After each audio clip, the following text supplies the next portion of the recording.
Hey everyone, it's a spirited drop from my home office today, and I wanted to talk with you about what I cheekily term every year PDSD, post-Diwali stress disorder, and so this doesn't apply to everyone, but is absolutely a pattern that I see every single year, the week or weeks following Diwali, and that is beautiful Indian families, women, people returning from a trip back to India, back to family of origin, back to culture of origin, to celebrate Diwali, which is the beautiful festival of light, celebrating the victory of light over darkness, and their nervous systems are shot. And I think all adults can attest to when we go back to spend time with our families of origin, our parents, if we're lucky enough to still have them around, our siblings. It can get on the nerves a little bit because that's sort of the spiritual point of it, that all of those little sort of edges and belief systems and behaviours that were programmed in when we were young and we were forming all come up to the surface sometimes when we go back to the seed of the crime. And so yesterday I was in the healing rooms. I had 6 back-to-back sessions. I've also had several messages from people. 5 of those 6 are beautiful Indian women coming back from seeing their families, and their nervous systems were totally out of whack with all of the drama and the politics and the shenanigans that goes on with siblings, and particularly in yesterday's examples, the mother-daughter relationship. So we applied a lot of humour to the situation, which was very good in itself because it gave it a different frame of reference. And, I've been known to act like a 14-year-old, even though I'm 55, when I go back and see my parents too. A bit of foot stamping, door slamming. The young Danny comes out in me, because it's perfectly normal. And a couple of other things we talked about, which might be useful for you if you are also suffering from PTSD. And the first is, it's always really good to remember, that from the outside looking in, the expat life is super glamorous.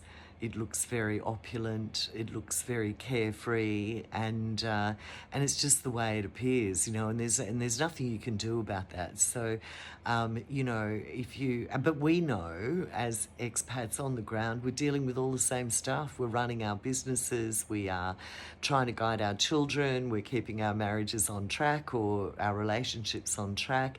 We have exactly the same pressures, but from the outside looking in, it really doesn't look like that. So I think just having a little bit of grace and giving a bit of leeway that you may get some eye rolls and things from people if you, share that maybe you've had a difficult year, and it's just not accepted, and I'm not sure it's worth going in and trying to sort of have a sort of an Olympics competition on who's got it harder.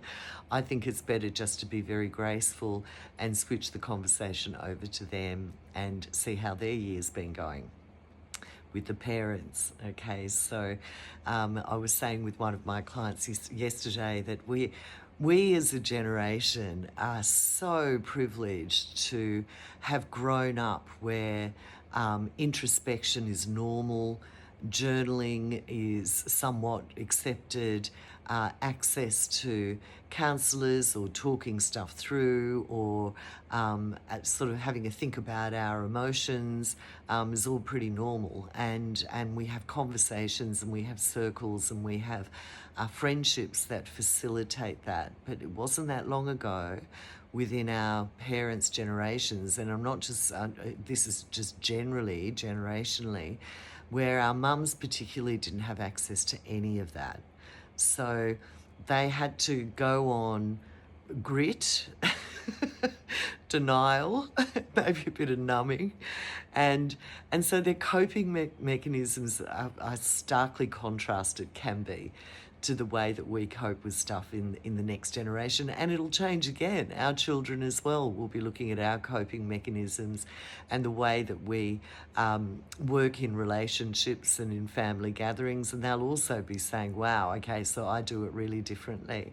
So I think reminding ourselves that they are doing the best they can with what they've got, and to honour them a little bit that they've managed to do so well with what they've got, I think is really useful. And if there's a lot of tension, it's okay just to step away and give yourself some space. And it's also really good to, you know, cultivate a bit of compassion for everyone, because we all are in this sort of like crazy game of life.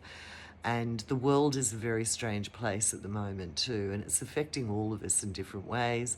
It manifests in different behaviours, but keeping a good sense of humour, having a laugh about it with your friends, and of course, if you're really fried, find a good energy practitioner who can help regulate your system and expand your perspectives a little bit so that you can hold your crazy family with some love and still protect your peace. It is possible. So wishing you all the best if you are in post-Diwali stress week or weeks, and of course get in touch if I can help you. Okay everyone, bye.